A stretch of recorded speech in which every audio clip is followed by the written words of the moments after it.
vous allez voir que dans les 4 dramas dont je vais vous parler là, il y a un exercice qui a été fait, il y a une réalisation artistique derrière, il y a une idée derrière la tête pour la mise en scène de certains éléments. Il y a un effort qui a été fait, il y a une réflexion qui a été faite sur beaucoup d'éléments dans les dramas que je vous introduis dans cette partie.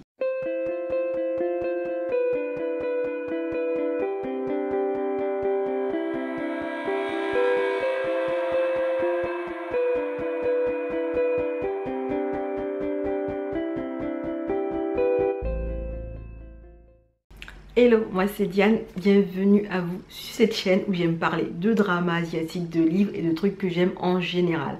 On est de retour pour parler de 4 BL plutôt short drama. Et là j'ai envie de vous parler de 4 short BL japonais que j'ai eu l'occasion de regarder. Comme je vous l'ai expliqué, je regarde souvent plus de short drama que de long drama parce que du coup je me dis que j'ai pas assez de temps et je préfère voir beaucoup d'œuvres plutôt que de regarder un drama qui va me prendre le temps que m'aurait pris 5 ou 6 dramas plutôt short. Donc il y a des phases comme ça que j'ai où je regarde beaucoup de short dramas et d'autres phases où je regarde des dramas plus longs. Ça va dépendre de ma dispo. Et en 2023 j'ai regardé pas mal de short dramas, donc pour avoir une vidéo qui ne soit ni courte ni trop longue, je me suis dit que je vais les réunir 4 par 4 et vous en parler, comme ça au moins vous savez de quoi parler drama en question. Et si vous avez envie de vous laisser tenter, au moins vous aurez mon avis dessus, s'il vous intéresse bien entendu. Bref, let's go pour 4 BL japonais. Le premier drama dont je vais vous parler est Jack of Frost. Il fait 6 épisodes de 23 minutes et on va suivre l'histoire de Ritsu, un illustrateur qui vit une vie heureuse avec son compagnon qui s'appelle Fumiya. Lui c'est un vendeur. Un jour après une dispute entre les deux, en fait Ritsu va avoir un accident. Et à la suite de cet accident-là, il va perdre une partie de sa mémoire. Il va se rappeler de tout sauf de sa vie avec Ritsu. Et à ce moment-là, Ritsu est face à une possibilité pour lui peut-être de relancer leur relation en faisant comme si de rien n'était. Il cache à Fumiya qu'ils étaient en couple et il lui fait croire qu'ils sont de simples colocataires, histoire peut-être de redonner un souffle à leur relation qui était en train de mourir. Bref, donc on va suivre les aventures de ces 2 jeunes hommes qui vont aller à la recherche des souvenirs de Ritsu, même si on sait que Fumiya, peut-être qu'il n'est pas sûr de vouloir que Ritsu récupère les souvenirs sur la relation. Bref, on va y venir. Et ce que j'ai beaucoup aimé dans ce drama, c'est la façon dont en fait ils ont pris le temps de dépeindre les émotions et les sentiments des protagonistes principaux. Vous allez voir que dans les 4 dramas dont je vais vous parler là, il y a un exercice qui a été fait, il y a une réalisation artistique derrière, il y a une idée derrière la tête pour la mise en scène de certains éléments. Il y a un effort qui a été fait, il y a une réflexion qui a été faite sur beaucoup d'éléments dans les dramas que je vous introduis dans cette partie. Bref, j'aurais dû le dire plus tôt, mais c'est pas grave. Si vous êtes sur la première partie, vous allez récupérer de toutes les manières l'information. Donc regardez les vidéos jusqu'au bout, guys, hein. Et voilà, j'ai beaucoup aimé l'effort qui a été fait pour dépeindre les sentiments et les émotions de l'un comme de l'autre. En fait, finalement, il y a un qui a perdu sa mémoire. Il se souvient de tout sauf de son colocataire. Et petit à petit, il commence en fait à avoir des émotions pour son colocataire. Il ne sait pas s'il a déjà dit à son colocataire qu'il aime les hommes ou pas. Il ne sait pas quelle position prendre avec son colocataire. Et de l'autre côté, le colocataire, en fait, l'autre, il observe ce nouveau Ritsu. Il prend le temps de redécouvrir cet homme avec qui il a été en couple, mais qu'il ne redécouvrait plus parce que le quotidien faisant, les disputes faisant, il avait oublié cette facette-là de son conjoint. Et c'est ce qui est très intéressant en fait. C'est un drama qui parle d'amour, ça parle de longévité dans le couple, ça parle de disputes, de non-dits, de la manière dont des petits riens vont s'escalader, vont créer une grosse brèche en fait dans une relation, la manière dont il faudra gérer ça. Et justement, je crois que Ritsu, en fait, lui, il est perdu dans le brouillard qu'est sa mémoire par rapport à son colocataire. Mais le colocataire, lui, il trouve que cette perte de mémoire, en fait, c'est le renouveau de leur relation, peut-être parce qu'il apprécie plus ce nouveau personnage-là. Personnage qu'il n'avait plus l'occasion de voir depuis des années. Et donc, honnêtement, il y a beaucoup de choses qui sont assez intéressantes dans la manière dont les 2 protagonistes principaux de la romance BL parlent, leur manière de converser, la manière dont ils s'échangent, la manière dont ils vivent en colocation alors qu'ils ont des émotions l'un pour l'autre. Il y a tout ça qui est plutôt intéressant à avaler et surtout Finalement, on se rend compte que peut-être que la perte de mémoire là, c'était juste un mécanisme de défense. Bref, je ne vais pas vous raconter toute l'histoire, mais c'est juste un drama où on a deux personnes qui ont été en couple. L'un est devenu amnésique, l'autre fait semblant de n'avoir jamais été en couple avec lui, et ils vivent ensemble. Le truc, c'est qu'ils vivent ensemble, mais ils ont les émotions de la période où ils vivaient en couple. Donc, on va les voir interagir au quotidien, on va les voir être jaloux, on va les voir redécouvrir des choses chez l'autre. Bref, c'était vraiment tout un mélange que je trouve plutôt intéressant parce que pour une fois, ça parlait d'un couple déjà installé. On ne créait pas un nouveau couple qui allait se mettre ensemble, mais là, on parlait d'un couple qui a hésité. Et j'ai trouvé intéressant qu'il parle de tout ce qui peut faire éclater une relation amoureuse et de personnes qui s'aiment finalement. Donc voilà, c'était pas mal du tout. Le deuxième drama dont je vais vous parler, c'est Bokura no Shukutaku, Our Dining Table. C'est un bien japonais de 10 épisodes de 25 minutes et on a eu un spin-off de 25 minutes aussi. Alors l'histoire c'est Yutaka, un salaryman qui est plutôt réservé, qui n'arrive pas trop à s'intégrer au travail, il reste dans son coin, il mange seul et un jour il s'est isolé en fait dans un petit parc pour manger. Il va se faire aborder par le jeune Tane qui lui pique son repas finalement que Yutaka va céder avec bon cœur. Le frère de Tane va les rejoindre et c'est comme ça qu'il va rencontrer Minoru. Et à force de parler, ils vont réaliser que ah oui, on peut être amis finalement. Et puis finalement, le jeune Tane était juste trop cute. Donc il fallait trouver un moyen pour le revoir peut-être. Je sais pas, mais moi c'est ce que j'aurais fait aussi quand même. Bref, on va les suivre pendant qu'ils apprennent à se connaître, pendant qu'ils prépare à manger et qu'ils s'assoient pour déguster des plats, rigoler, papoter. Et c'est leur relation qu'on va nous montrer au fil des 10 plus un spin-off. Voilà. Alors, ce que j'aimais dans ce drama, c'est d'abord le jeune Tane. Il est trop mignon. Vraiment, il est trop mignon. Il est vraiment trop mignon, le petit. Honnêtement, il est trop cute, en fait. À chaque fois qu'il apparaissait dans... à chaque fois qu'il apparaissait à l'écran, j'étais là en mode oh my god, he's so cute, so cute. Bref, heureusement qu'il est un peu, en fait, il a un peu l'élément qui va rapprocher Yutaka et Minoru parce que les deux, bah, c'est des personnes un peu réservées chacun hein, dans leur manière d'affronter le monde extérieur. Et s'il n'y avait pas eu le jeune Tane, il n'aurait jamais... discuter tout simplement, ils n'auraient jamais eu d'occasion de manger ensemble ou de préparer ensemble. Donc c'est super intéressant à voir. Yutaka c'est un personnage qui est très doux et sensible. Elle a été traumatisée quand elle était un peu plus jeune sur des choses qui se sont passées pendant qu'on dîne ou qu'on mange ensemble, de sorte qu'il a du mal en fait à manger en compagnie de quelqu'un. Il a peur du ressenti qu'on aura de lui. Et j'ai trouvé très intéressant la manière dont en fait petit à petit, à force de fréquenter Tane et Minoru, en fait il reprend confiance et il accepte de manger avec d'autres personnes que lui-même. Parce qu'en général, il mangeait tout seul en fait. Donc c'est super intéressant à voir. Les deux, Minoru et Yutaka, vont grandir ensemble. Tout leur moment à prendre des plats qu'ils ont concoctés. Tout leur moment à prendre des thés chauds ou des thés froids. Je ne sais pas, à boire. Bref, des moments à chiller tout simplement chez l'un comme chez l'autre.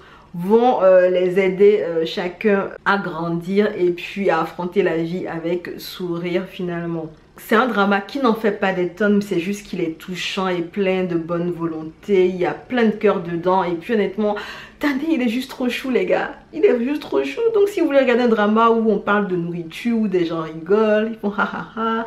Tane, on a un petit Tane qui est trop mignon et puis on a une romance un peu vanilla qui est cute. Si vous voulez ce genre de vibe, il est pas mal du tout. N'hésitez pas à aller jeter un coup d'œil. Voilà. Alors le troisième drama dont j'ai envie de vous parler dans cette liste, c'est Bokura no Mikrona Shumatsu, The End of the World with You. C'est un bien japonais de 8 épisodes de 24 minutes.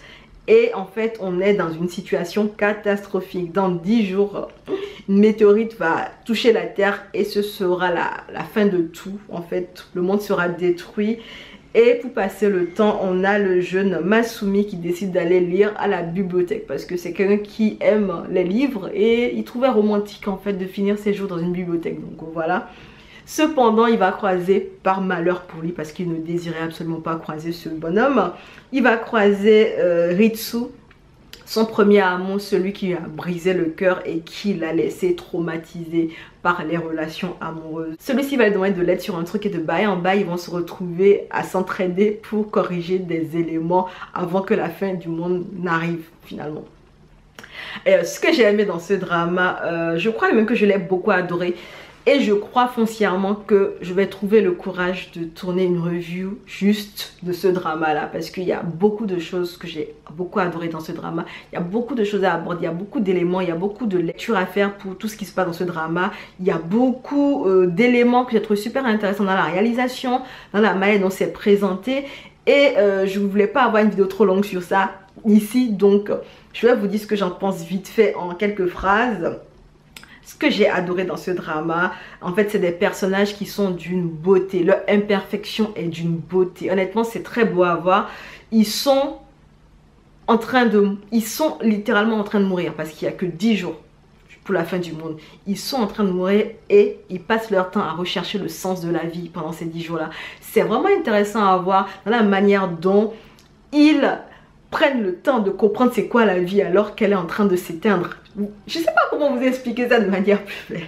Il y a un petit côté fantastique bizarre qu'ils ont glissé dans, j'ai pas compris, mais le plus important c'est que ils essaient de comprendre la vie, ils vont bientôt mourir, mais ils ne se mettent pas forcément en avant, ils vont vouloir aider d'autres personnes parce que ils ont du travail à faire sur eux-mêmes et ils ne veulent pas se précipiter dans cette introspection là qui est à faire sur eux-mêmes avant la fin du monde. Du coup j'ai aimé cette manière très simple dont ils ont filmé cette fin du monde là.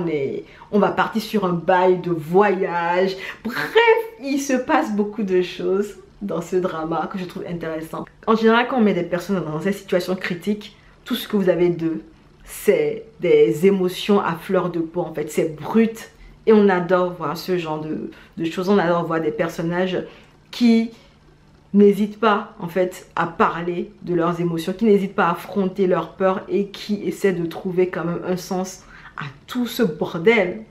Sincèrement, c'est beau à voir. C'est beau à voir.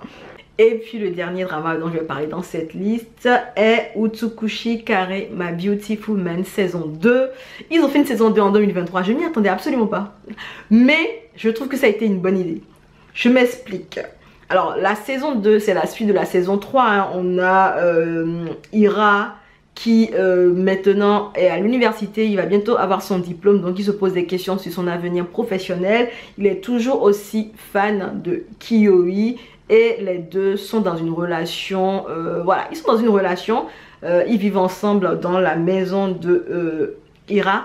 Donc c'est leur relation, c'est Ira qui se pose des questions, c'est Kiyoi qui avance dans sa carrière professionnelle, c'est tout ça qu'on va nous montrer.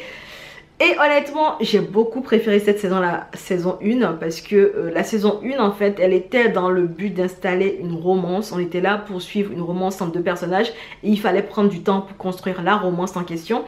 Et ça laissait peu de temps en fait au développement des personnages. Et ce que j'ai aimé dans cette saison 2, c'est qu'ils ont pris le temps de développer les personnages. En fait, ils ont pris le temps de nous montrer d'autres facettes des personnages et nous ont rendu les personnages un peu plus intéressants. Dans la saison 1, j'avais du mal avec Kiyoi, mais honnêtement, cette saison 2, il l'a retrouvé grâce à mes yeux. Honnêtement, il avait une certaine maturité dans la relation. Il savait ce qu'il voulait et il comprenait et il cernait beaucoup plus Ira. Justement, qui lui est resté un peu dans ce même état de vénération, hein, il est resté dedans. Mais Kiyoi, cette fois-ci, vraiment prenait les choses à bras le corps et n'hésitait pas en fait à essayer de régler la situation quand il voyait que ça bloquait et que de toutes les manières, il n'y avait aucune raison pour que Ira vienne dépatouiller ça parce qu'il allait se renfermer dans sa petite coquille. Donc il maîtrisait son mec en fait en griffe et il savait à quel moment le coincer, à quel moment l'obliger à reconnaître certains trucs pour faire avancer leur relation dans le bon sens. Et j'ai trouvé ça très intéressant. Ira, on en apprend un peu plus sur son personnage aussi. On a des éléments pour essayer de le comprendre. Mais bon, ça reste Ira, hein. Faut pas lui en demander des masses à ce bonhomme parce qu'il est juste dans son petit monde. Il est sur sa petite planète et il tourne autour du soleil qu'est Ira. Donc voilà, ne lui demandez pas plus en fait, il ne fera pas plus que ça. Mais on comprend un peu plus la manière dont il voit le monde en fait. Il ne le voit absolument pas, tout simplement. Donc voilà, c'était drôle à voir. Honnêtement, je suis en train de penser à refaire une review conjointe de la saison 1 et de la saison 2. Si vous ne le savez pas, j'avais déjà fait une review de la saison 1 qui est disponible sur la chaîne. Donc n'hésitez pas à aller la voir parce que je pense que si j'arrive à tourner la review de la saison 1 et de la saison 2, je vais supprimer cette vidéo là, donc n'hésitez pas à aller la voir. Je vais mettre le lien quelque part pour que vous puissiez aller la voir, mais elle est sur la chaîne jusqu'à ce que je tourne la review conjointe de la saison 1 et de la saison 2 de My Beautiful Man.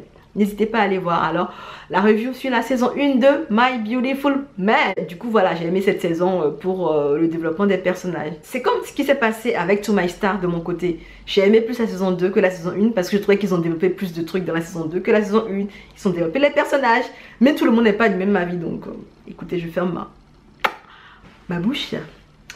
Sincèrement, si je devais classer ces 4 dramas, en commençant par celui que j'ai le plus préféré vers celui que j'ai le moins aimé, en fait, ça va être compliqué parce que c'est des dramas que j'ai beaucoup apprécié pour tous les éléments que j'essaie de vous citer à chaque fois. Mais si l'exercice doit être fait, je dirais que celui que j'ai le plus préféré des 4, sincèrement, c'est Bokura no Mikrona Shumatsu, The End of the World with You. Ensuite, il y a eu My Beautiful Man saison 2 que j'ai beaucoup apprécié vraiment pour Ira et Kyoi qui ont vraiment été développés un peu comme je le voulais. Là, c'était plus intéressant. D'ailleurs, il y a un film qui est prévu normalement fin d'année 2023 qui sera un spin-off ou une fin de leur roman. Enfin, je sais pas encore, mais il y a un film qui est prévu apparemment. Ensuite, il y a Our Dining Table. Et après, il y a Jack of Frost. Donc voilà, si je veux les classer de mes préférés ou moins appréciés. Mais ça reste de très bons dramas parce que j'ai passé vraiment un temps intéressant à essayer de comprendre les personnages de ces histoires, à essayer de comprendre les émotions que les équipes artistiques, la direction essaient de nous faire avaler, de nous faire apprécier. Donc honnêtement, c'est des dramas qui, voilà, ils ont su un peu me sortir de ma torpeur, ils ont su un peu, je sais pas, tingle, ils m'ont apporté quelque chose quand même. Et en général, les dramas japonais me font ça, ils me rapportent un truc en plus. Je sais pas comment l'expliquer, mais c'est la manière dont ils filment. C'est la manière dont c'est pas forcément des images de la plus haute des qualités. C'est parfois un décor mélo comme pas possible. C'est parfois une image un peu comme si on était dans le passé. Mais la manière dont ils vont traiter l'humain, la manière dont ils vont traiter des personnages va vraiment me donner l'impression que tiens, c'est intéressant tout ce qui se passe là. Bref. N'hésitez pas à me dire ce que vous pensez de cette vidéo en commentaire. Est-ce qu'il y a des dramas dans le lot qui ont votre préférence? N'hésitez pas à glisser tout ça en commentaire. Nous, on se dit à bientôt dans une prochaine vidéo. Et en attendant, prenez soin de vous. Allez, ciao!